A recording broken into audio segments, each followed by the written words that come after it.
What's up, grinders? Welcome back to the channel. So today, we're going to be reacting to a very suspiciously titled video called What is Happening to Japan? Now, why is this suspiciously titled? Because, well, that just happens to be the exact same title of a video Oriental Pearl dropped as of pretty recently. Now, if you've watched the last few videos on my channel, you know we are in the fucking heart of Graffiti Gate, and I am here for it. So, we're going to see the video from Chris from abroad in Japan, finally dropping his diss track on Oriental Pearl, and I'm really curious to see what he's got to say, because based on what I saw publicly, where he was in the comments section of Sora the Troll, and he was asking the most random shit of fucking Oriental Pearl, he's definitely got a long time beef with the girl. It just has not been public. So now I want to see if we're going to get all the chips laid out on the table. The other day I started receiving messages from people asking me if Japan is okay.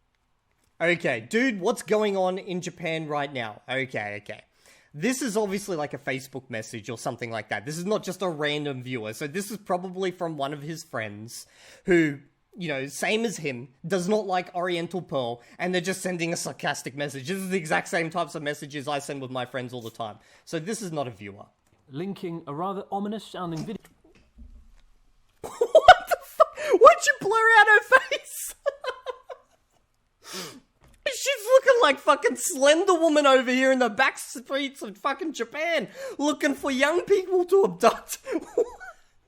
This makes no sense to me. You've already dropped her face multiple times on public posts. You've been in comment sections. You've mentioned her name so many times. Why do you blur her face? Video called What is Happening to Japan? It wasn't just the title and thumbnail that were ominous, but the description reading, Is Japan cooked? I've seen a lot of changes and things seem to be getting worse. In an era where I'm now being sent daily AI videos and photos. I'm sorry, I gotta go back a little bit. Okay, watch this, watch the scenery behind him. In an era where I'm now... I looked at the wall behind him and I almost died because the first thought that popped into my head is that fucking graffiti on his wall? Obviously it's not. Obviously it's like some art in the studio of a fucking, I don't know what that is. What is it, a tomato? No, it's got a face, okay. I don't know why I tried to look around him as if I could look behind him. We're not at that age yet, Evildea. Hang in there a little bit longer.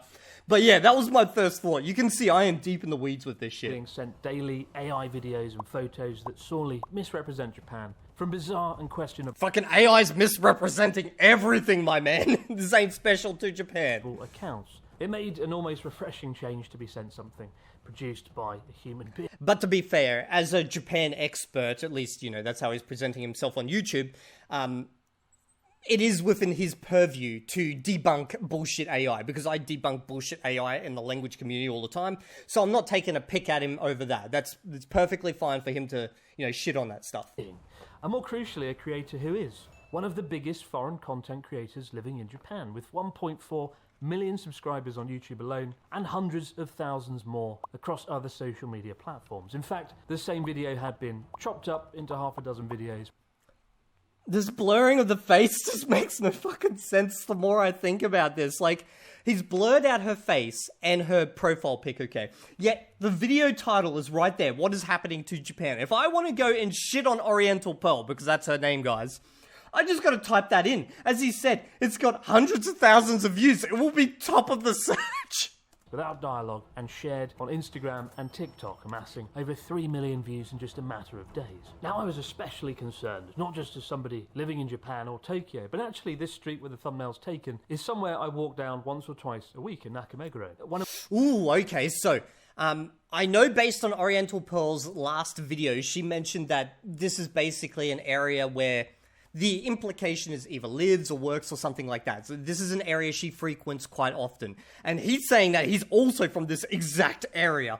So we're going to see two polar opposite views. My favourite coffee shops is just around the corner. And in fact, this video I made earlier in the year was filmed on the same street, albeit at a different angle, not showing the abandoned house. And not to mention, I've actually been living in the neighbourhood myself for the last 3 years. And when I went to take the thumbnail for my video, I quickly noticed a few interesting differences between my original ungraded photos and the thumbnail of... Oh! Oriental! What are you doing?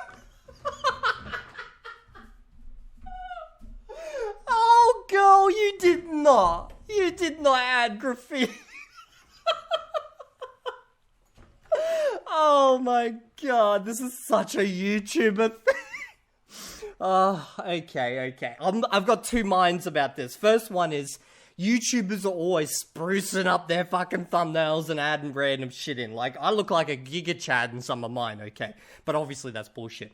Now, this is a video where she's trying to present, like, almost a documentary style situation on the street. So this is very misleading. Oriental girl, come on. He's got you good here. Her video. It is a rather fascinating game of spot the difference. So naturally I was a bit concerned to find out what is happening to Japan, especially as over 3 million people had seen this message. For half of the runtime of the video, the creator in question walks through Kabukicho in Shinjuku. This fucking blurring of the face. I just keep seeing Slender Man, man. Japan's biggest nightlife district, with a reputation for being dirty and gritty, filming bin bags, litter, and homeless people. In the short-form content, the same videos show the litter being intercut at times with foreign tourists, who are queuing unremarkably to take a photo of the Toho Godzilla statue, although the angle of the statue was left out of the footage. And it's at this point I need to reiterate, if you don't know Japan, Kabukicho or Shinjuku can be a bit of a shock. It's the equivalent of walking... Why would this be a shock? This actually looks like a really nice neighborhood. Like, if I'm comparing this to, like, Sydney, this does not look bad. Walking through downtown LA or Soho in London. And in recent years, it's been gentrified more than perhaps anywhere in Tokyo. It used to be genuinely quite dangerous. Okay, so gentrified more means a lot more like foreign immigrants, I guess. It's a weird word to hear for me as an Australian, gentrified, because, like, Sydney is, like, I'm pretty sure Sydney's majority non-white. Like, I got, like, Indians across the road, I got fucking Chinese people up there, I got a couple of dodgy fucking white builders down there. And here's the thing, I get on great with the fucking Chinese and the Indian people just here, you know, my neighbors. Those motherfuckers down there, they play music loud at night. I want to... Hey, Elmo, you still got that shovel? Yeah, we'll deal with them later. So I remember 10 years ago, I made a hotel reservation there and had to cancel it after there was a Yakuza shootout quite literally across the road from the hotel. The area is also... Hey, does Japan have gun laws? I'm assuming they do. Like, I've never really thought about that. synonymous with Tokyo's homeless population as far back as 2003, when the film Tokyo Godfathers shone a spotlight on the long-standing homeless population, which, according to the statistics, is thankfully going down. And if you walk around there today... Okay, I don't know how accurate Japanese statistics are. Australian statistics on things are kind of hit and miss. You know, the political parties, they manipulate statistics all the time to make it look like they've improved things overall, so I don't know. Guys, let me know down in the comment section how good this is. Compared to 10 years ago, there are far less homeless people. But crucially, Kabukicho and Shinjuku doesn't represent Tokyo, it doesn't represent Japan, but if you wanted to make Japan look cooked, it would be the first place you would go, pull out your camera and hit record. The other half of the runtime in these videos was dedicated to Nakameguro, a trendy district that's historically one of Tokyo's most artistic neighbourhoods, and with a recent history of graffiti, both artistic and just tagging, where people just spray paint their name. A few years ago, I think it was 2019, there was quite a lot of graffiti, and the local schools got together to paint over it, and then the graffiti came back again. But when Japanese TV made a video on it, interviewing locals, interestingly, they didn't intercut it with shots of Asia's biggest nightlife district and call it What is Happening to Japan. They called it Residents Express Discomfort at 37 graffiti sites found around Nakameguro Station. And maybe that's why, despite having twice the number of subscribers, they only got 100,000 views, instead of almost 500,000. Nah, it's got nothing to do with it. Most people get their news nowadays from internet personalities that they trust, they enjoy their content. Traditional media is dying across the board in every fucking country, because as a sad truth of modern life is that people don't want neutrality. I've found that out so much when I try to be neutral about shit, okay? And I try to be. Like, even though I'm friends with Oriental Pearl, I will try to be as neutral as I can during this video, okay? The thumbnail. That was a good one. Okay, but the thing is, people gravitate towards influences that they feel an affinity to because they feel like they have the same type of thinking, or they like their thinking, or maybe it's even political. Like, nowadays, so many people, they just follow shit because they agree with the politics of that person, okay? So when you got a neutral TV channel, they are losing people so fast because people don't want neutrality. They want to hear the shit that they want to hear. okay? Silly traditional media attempting to present news in an objective manner in 2025. Now, I'm not saying that's a good or a bad thing. I'm just pointing out the reality of the world that I've seen. And so at this point, you might be thinking, okay, right, so... Okay, I should add a couple more points. I'm sorry, Chris, I keep interrupting you, but traditional media, historically, especially here in Australia, has not been neutral either. You know, it's always been fucking influenced heavily by politics, but, you know, there's always some groups within traditional media that try to have some form of neutrality, at least in the past. Not anymore. What's happened to Japan? What happened next? Now lean in. Come closer. Come over. Okay. That was it. That was literally it. In a country of 120 million people, they were all cooked because of some bin bags in a red light district and some spray paint. Okay, my man, you're being a bit hyperbolic here. I'm pretty sure if I spend about 5 seconds on your YouTube channel, I'm gonna find some hyperbolic bullshit about Japan being cooked or some shit. You know what? Let's go check it out. Bruh, what is this? These foreigners are ruining Japan! What are they doing? Causing nuclear disasters? Fucking Japan's cooked! It's the fucking foreigners' fault! Yeah, come on, you're a YouTuber. You do this shit as well. Oh shit, what I really think about Japanese YouTube... Oh, I'm not Japanese, so it's okay. On a wall, down 6 or 7 streets in the capital city. And while the YouTube video was 15 long, stupid minutes I'll never get back, it was the short form content that really concerned me. We live in a scary time when more people now than ever before learn things about countries and cultures from 30 to 60 second videos without context, and where the more sensationalist the videos are, the more you will be rewarded for it. That's fair. After all, you made a video about foreigners ruining Japan, so you would definitely know. People are angry, both in Japan and around the world at the moment, and this video, or these videos, seem to be exceptional rage bait that made a lot of people angry. Without any exposition on TikTok, Instagram, YouTube Shorts, they showed a series of awful images in a densely populated area, and if you look at the comment sections... Thanks, foreigners ruin it for everyone else who love to go to Japan. That's disgusting. I didn't know Japan had diversity that looks like more Japanistan. Graffiti writing on the walls, American African influence. Like, this is the comment section, bruh. You can't use the comment section as an argument. I got people in my comment section. Like, there was this one comment just recently where someone's like, yeah, I agree with you, Evildea. It's the fucking Jews' fault. And I was like, what? I've never mentioned Jews on my channel. What are you on about, bro? And at the same time, I speak a constructed language built by a fucking Jew. Particularly on those shorts, you will see the most vile, hateful, angry comments that you can find. A creator isn't responsible for what people comment on their content, but subtle Okay, good. I'm glad he added that. choices, the way the images and clips are cut and edited together, with the message that goes with it, can have a very powerful effect. Okay, so what he's basically saying is that, you know, the type of content is going to attract people who want to, you know, believe that Japan is falling down. As somebody who's edited over 300 videos, I'm more aware of that than anyone. The most unsettling thing is it's never been easier to monetize sensationalist slop content. And if you do it, you'll be richly rewarded for it. Would you consider that slop? I don't consider that slop. Because even though it wasn't like high effort in the regard that, you know, there's like tons of edits and music tracks and shit like that, it's still not slop. It's her out on the street filming, okay? Now, you may not agree with the content itself. Slop content is generally what I'm doing right now.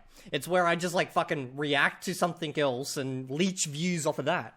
Case in point, this video, the creator pointed out, made $1,500, which is a seriously impressive amount of money, going around filming some bin bags and some spray paint in a video that would have taken a matter of hours to record. And this is one of the things that worries me the most, the monetization. Why are you worried about it? This has always been the YouTube game, man. There's fucking cat videos with billions of views. They're fucking... Imagine how much money they're making. Yeah, no, that's a bullshit argument. Of slop sensationalist content. That's one thing I want to discuss a little bit later on. It's at this point I thought... Okay, if we're worried about slop sensationalist content, that boat has passed. That was like 10, 15 years ago that boat passed. Thought, look, just don't say anything. Bite your tongue, move on. But when I saw millions upon millions of views, people angry, a current backdrop of sensationalist slop content taking over, and a rise in anti-foreign sentiment here in Japan, I snapped. I had to say something. I chose to bring attention to it publicly. And I quickly received 2 replies. The first was from a guy who posted a photo of some graffiti he saw in 1993. I saw a video from a Japanese YouTuber who said that around this time frame as well, okay, that graffiti was an issue in Japan, and then afterwards they cleaned it all up. But basically, it was also part of a cultural phenomenon happening at the time, and now it's back on the uptick. So it's probably one of those things that comes and goes. Pointing out graffiti has always been around in Tokyo. And the other comment was from the content creator herself, who told me to take it down. This was now a creator-on-creator matter, and they were... Yeah, no, when she spoke about this the first time, and then when I saw the post, I don't agree that she should have reached out to him and asked him to take it down, because you just got to think about this logically. If he sat down and typed out a fucking angry message about you, okay, because that's what it is, and then hit enter to his millions of followers, he's made a calculated decision. He's not going to, after the fact, go, oh shit, yeah, you're right, I'm being an ass, delete. No, he's going to dig in, okay? Just a humble creator with a GoPro, somehow conveniently forgetting they were one of the biggest foreign content creators in Japan. Now, I think if you are a large content creator, both literally and metaphorically, you should be willing to accept a degree of scrutiny. I know I do. 100% agree. Every time I release a video, people attack me for various things. And if I see something that I believe misconstrues reality, then I'm going to call it out as well. Impressively, no less than 6 hours later, she'd shot, edited, and released an entire video about what she'd called an attack. 6 hours later, bro, she's sitting in her chair and she gives an unstructured rant about how she feels like she's under attack. Bro, I'm making this video during my lunch break. That's how fast you can pop out these types of videos. So making this out as if, oh my god, she did this within 6 hours. She lives in the same time zone as you. You're a massive YouTuber. As soon as you dropped it, she would have got pinged, probably had a fucking heart attack, quickly jumped in front of the camera, which was evident from her video because it was an unstructured fucking mess, and then basically cried to her audience, okay? So this is not like, oh, I see what the implication here is, that she was waiting for this. She wanted this. Nah, man, if she wanted this, she would have planned it out a lot better. Calling me a gatekeeper. I was accused of painting Japan as a utopia. I was accused of excluding her from my friendship group, somebody I've never met, never spoken to. I was accused of being grumpy, maybe because her viewers had claimed that she was more attractive than me and less grumpy. And no, I'm not making this up. This is yeah, this video that he's talking about right now, it was a fucking mess. Actually a real video. And finally I was called the C word, just to add the cherry on top. It's cunt. It's cunt. You can say the C word, you know. In fact, in Australia, you will hear this word everywhere. Hell, you will hear it in a professional office environment. You'll hear people say, oh man, this is a fucking cunt of a problem. Like, it has no weight here in Australia. Oh, it is, ironically, one of the most bizarre, personal, rambling attacks that I've ever had. And I think it is really pointless. Yeah, she was stressed out. You could tell from the video she was stressed out about this whole situation. She's never dealt with this type of shit before. If this was planned, as he's implying here, you would hope that she added some more structure to it, but you could tell it was not pre-planned. It degrades any sort of debate or conversation, and it's the least important thing that I want to talk about today. And for some clarity, I really don't dislike this person. I dislike their content, not just this video, but some other videos, which I'll discuss. Bruh, you don't dislike this person? Oh, come on. What's with the friendly bullshit? Come on, be honest. Bro, I'd beef with so many goddamn YouTubers. I'm not going to say, he's a fake polyglot who's popping out bullshit about learning languages and stuff, but, I got no ill will for him. Motherfucker, I hope his YouTube channel burns. Now, I can be sarcastic and silly, but I'm genuinely not a malicious person. I quite honestly wish her well. And I ask you, if you disagree with her, if you disagree with me, that you always comment in a respectful manner and don't share any hatred online. There's already enough of that going around. And I'm making this video... Okay, it's understandable why he did that, because obviously when you get to a massive channel size such as his or hers, you don't want to be, fucking responsible for anything your audience says, but at the end of the day, do I really need to baby you guys? Do I need to tell you, hey, don't be cunts and go out there and, say, Evildea said I should stab you with a fork? Don't do that stuff, okay? You don't need me to be your dad, or your mum, or your dad mum. I got the boobs for it. For two reasons. Number one, there are much bigger issues in play here around content creation, around Japan, and I want to discuss those. And second of all, some people see it as me bullying another creator. Nah, it's not bullying. It's totally fair. He's allowed to do this. He works within the space that she works within. He's an expert within this area, obviously being a YouTuber and everything. about this specific area and topic that they're all talking about. It's totally valid for him to call her out. Because they don't understand why I would bring this up. And honestly, I don't do this sort of thing lightly. The only time I think I've ever called out a creator was Mr. Beast last year, when he partnered with Logan Paul, a man who did awful things in Japan, which I had to discuss publicly on Japanese national television. I didn't enjoy making that video or the attention or scrutiny it brought me. I hate myself sometimes, that I can't keep my mouth shut on certain things. But when you feel something is profoundly... I got several thoughts about this. One, he just, like, when he makes that type of video where he calls out Mr. Beast, he just knows 100% he's going to get the views, okay? Now, he may not like those views, but I feel like he is more likely wanting to make more videos calling out more people. He knows that they would be profitable, but at the same time, he hasn't built that type of audience, so it can alienate a certain grouping of his audience. Wrong in here, you have to talk about it. I've held my tongue previously on other content that this creator has produced. A few years ago, a friend showed me a clip of a video in which the same person walked through an economically deprived part of Tokyo filming homeless people. Oh my gosh, this is a rough area. Under the guise of showing the real Japan, filming the most vulnerable people in society and posting it online. Like, I've had Japanese friends tell me this sort of stuff makes them feel uncomfortable. Beyond that, it sort of portrays Japan as this magical place where there's a barrier between us, where if you speak Japanese... Okay, here's where I'm starting to get more and more issues with his video. First up, I've had in my comment section multiple times people pointing out that he's friends, or it has been in the past, friends with another YouTuber. This other YouTuber in question is called Bold and Bankrupt, okay? And if you watch this guy's content, all he does is goes to economically depressed areas, war zones, filming this shit. And if he's friends with this YouTuber who does exactly this shit, can you really also say, well, it's okay for him to do it, but not for her to do it? Like, that's kind of a double standard. Japanese, they will bounce around, they will scream and shout, it will cure depression, as if the entire country... Wait, I want to see that title. So, suddenly speaking fluent Japanese to everyone on Christmas Day cured Japan's depression. That is one hell of a title. I don't even know what that means. They will bounce around, they will scream and shout, it will cure depression, as if the entire... I gotta really up my fucking YouTube titles, man. Our country is one big social experiment waiting to be exploited. And I worry in an era of nuisance content creators coming to Japan doing things that are... Oh, I hope you don't associate her with a nuisance streamer. Like, she's nowhere in that category, my man. The type of videos she makes, the ones you're pointing at here, is she speaks and interacts with locals and gets shock surprises. That's it, okay? So, this is not a nuisance stream. This is not a Johnny Somali situation where the guy is literally causing chaos. Okay, so please do not make that association. I'm going to lose so much respect for you. Unspeakably bad. They might see this sort of content and go, wow, you get $1,500 for that. Maybe start to wave cameras around in the faces of homeless people, potentially leading to even more nuisance content. And when the cost of making such content is nothing, but the profits are extraordinary, the only real thing stopping you from doing that is morals. And as we've seen time and again... The only thing stopping any YouTuber from doing shit is morals.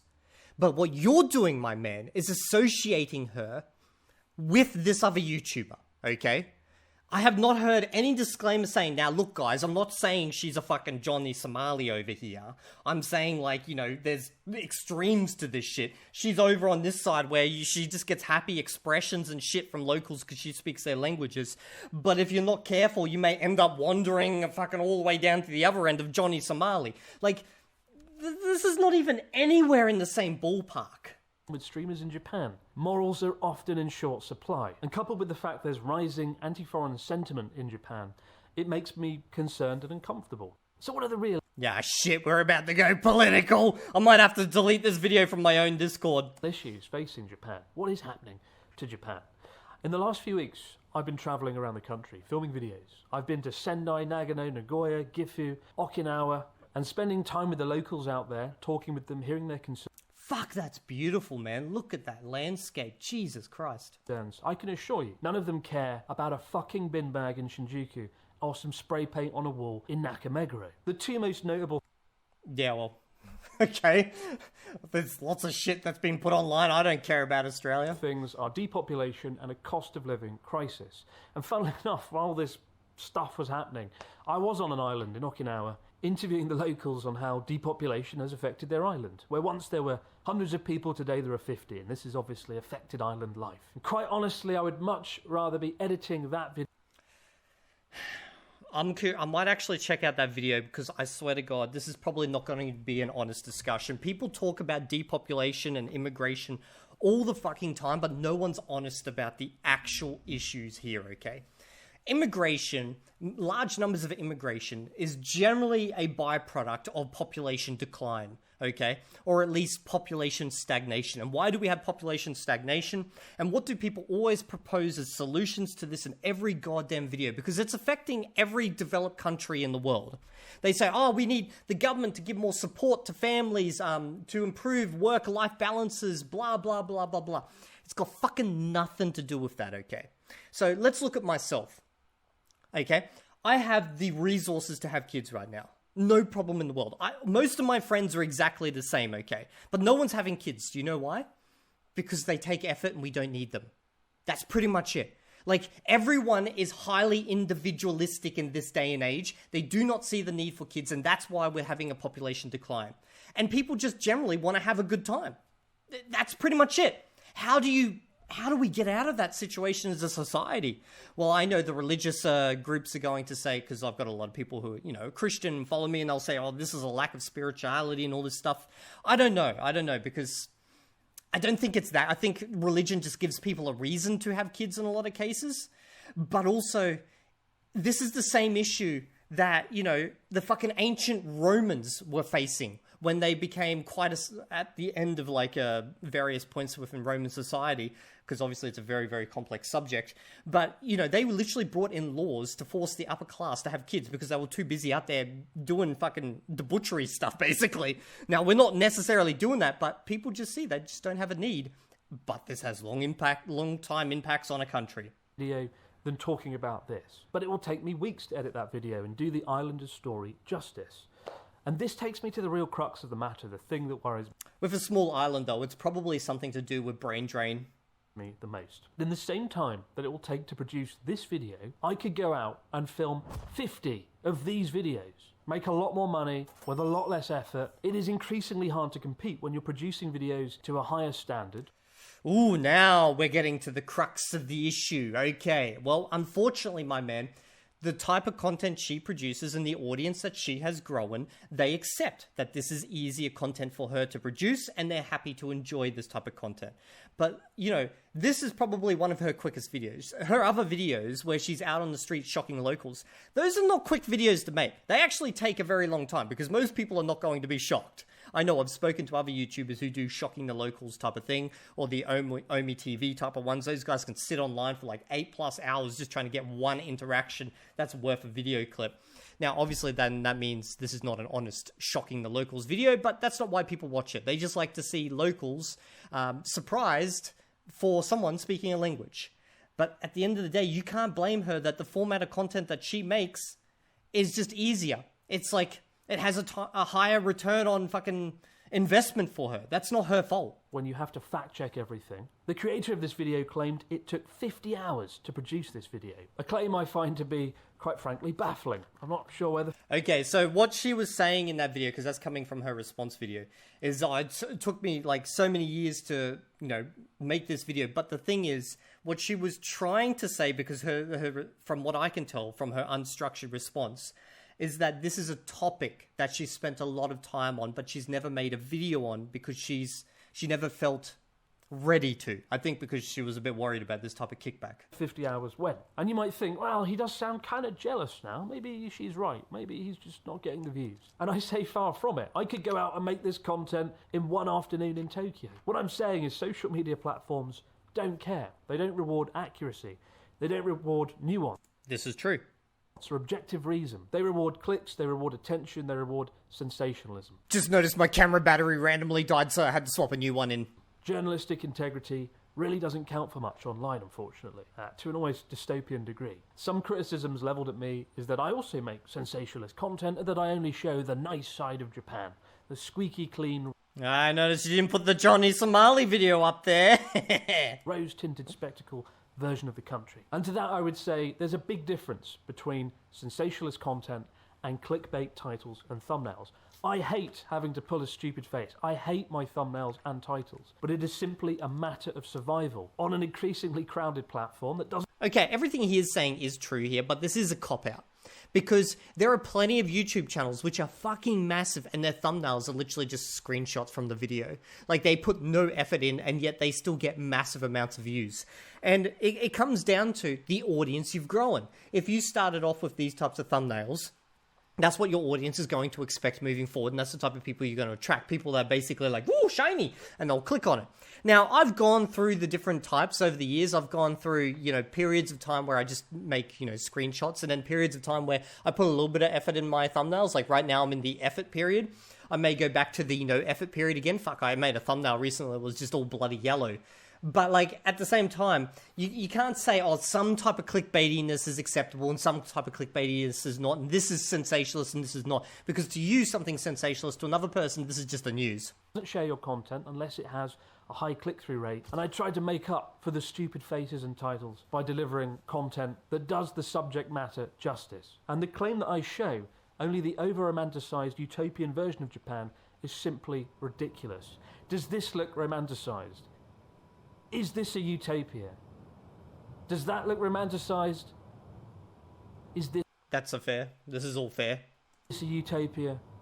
But do I walk through economically deprived parts of Tokyo? Oh my... I'll probably consider those disaster zones economically deprived. And Osaka filming homeless people with a GoPro? No, I don't. And I'm sorry if that... Okay. There's no difference. You walk through a disaster zone, or you walk through a poor neighborhood and you film it, you are profiting off of disaster. In one form or another. One is economic disaster, the other is natural disaster. You're making money off of it. Okay, there's no difference here. Like, why are we even pretending there's a difference here? People are going to go onto YouTube, they're going to see disaster, fucking nuclear power plant, whatever. They'll be like, ooh, click, I want to see what's going on because I want to get my... my disaster boner on type of thing. Or they'll see someone walking through some poor neighborhood and they'll be exactly the same. For the viewer, there's no difference.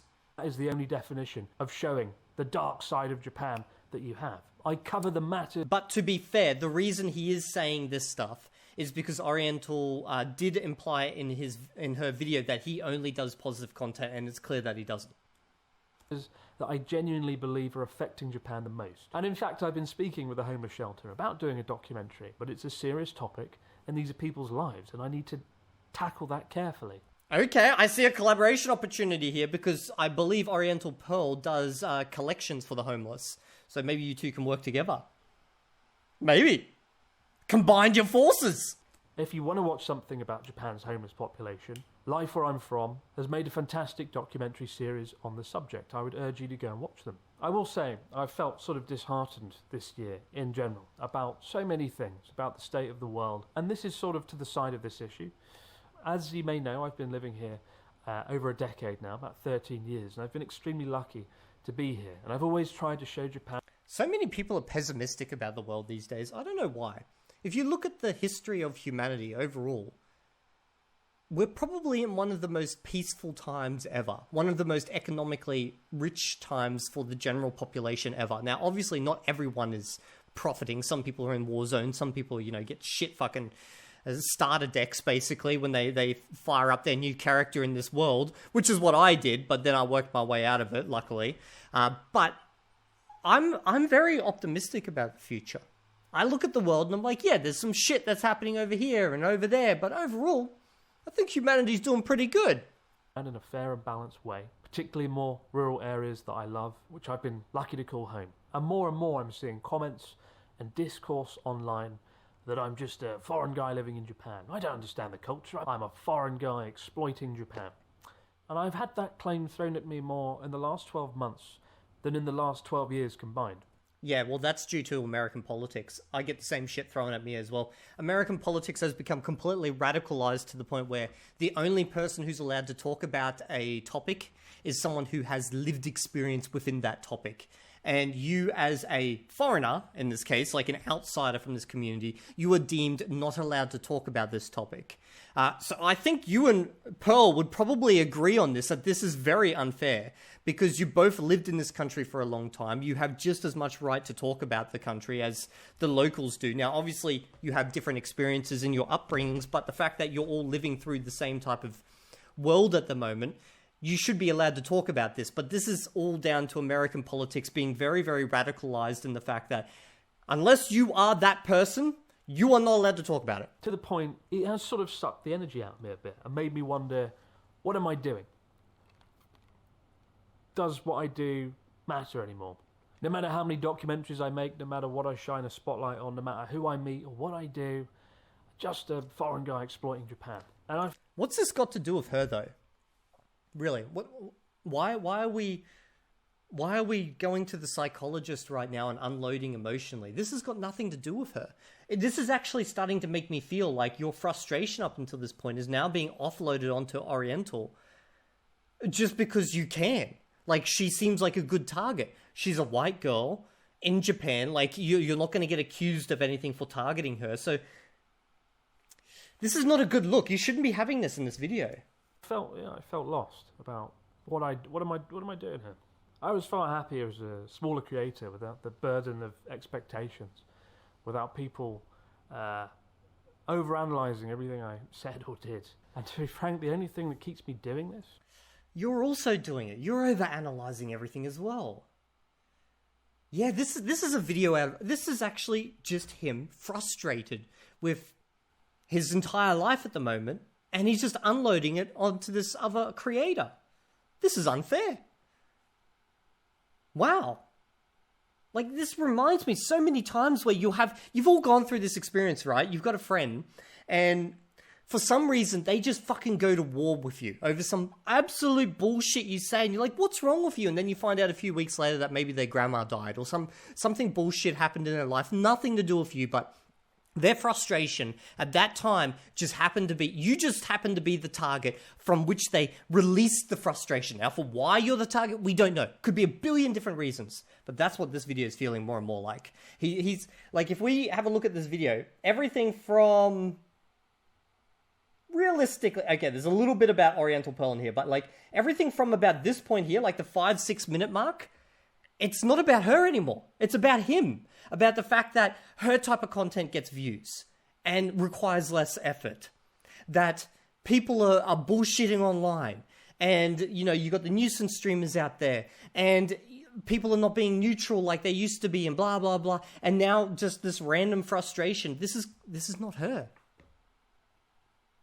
This is you, my man. Is knowing I'm very lucky to have an amazing audience of people.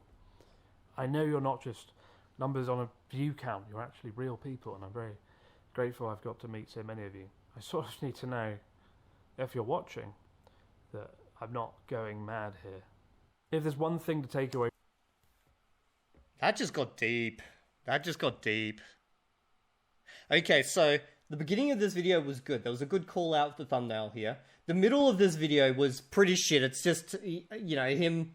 There's a lot of stuff in here that he did that he's calling out other people. He does some association of Oriental Pearl, and then he unloads here, and this is where the actual thing is. It's his own frustration, and he lashed out at another creator, and now it's resulted in this whole beef. This may actually be the moment where they can chill this whole fucking thing out, because this is not about Oriental Pearl. This is about his own personal feelings, his own place in the world. And that's one little part right here. I want you guys to listen to this. Without people overanalyzing everything I said or did. And to be frank, I'm literally overanalyzing it right now, I'm sorry. The thing that keeps me doing this is knowing I'm very lucky to have an amazing audience of people. Okay, so he's got an amazing audience. I know you're not just numbers on a view count, you're actually real people. And okay, so this is the problem in a lot of ways. Okay, I know you guys are real people, okay? But at the end of the day, you guys are like transient friends. We spend a good time together. You may agree with me on some topics. I may help you. You may provide me with some really interesting information. Some of you hang around for years, but at the end of the day, one day, you're all going to pack up and you're gonna move on, okay? I can't sit here and see you guys as like actual friends, you know, down on the ground friends, because otherwise I'd just be emotionally fucking too much, okay? So I see you guys as acquaintances that I bumped into along the road of life, and, you know, we've shared some funny moments together, and who knows, maybe we'll bump again in the future, but I don't expect you to be around forever, and I don't worry if you're not here. If you guys decide to go, that's fine, you know? Like, you are just numbers at the end of the day. You're like, you are numbers. I enjoy some of your comments. Like, I recognize a bunch of you. I see you down in the comment section. I'm like, ah, you're back again. Couldn't help to get some of the deer, eh? But, like, at the end of the day, we are just on opposite sides of the world. The odds that we'll ever interact is basically non-existent. Great. I'm going to jump past this. This was too upsetting. Much of the time, you don't get a choice on what you click on some of the short-form content. We can look at the awful things that are curated for us on screen and accept that as reality, or we can go out into the world and make sense of it for ourselves. But we must remember the bigger picture, because if we don't, I think bad things are going to happen. Beyond. Okay, we're at the end of this video. Summary of the video is, there was one good call out, and that was the thumbnail. Oriental, don't do that shit. Okay, that especially not for a doco type of video. That was bad. That was a bad look, okay?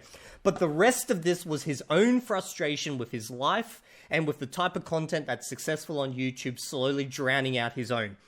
So when Oriental said that she felt that he was jealous of her, in some ways, I believe her now.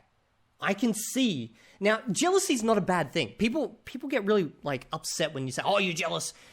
It's a natural instinct. Like, I see some language YouTubers that have blown up massive. Why wasn't that not me? Why was I not able to achieve that? Like, here's a true story, okay? You guys all know Langfocus here.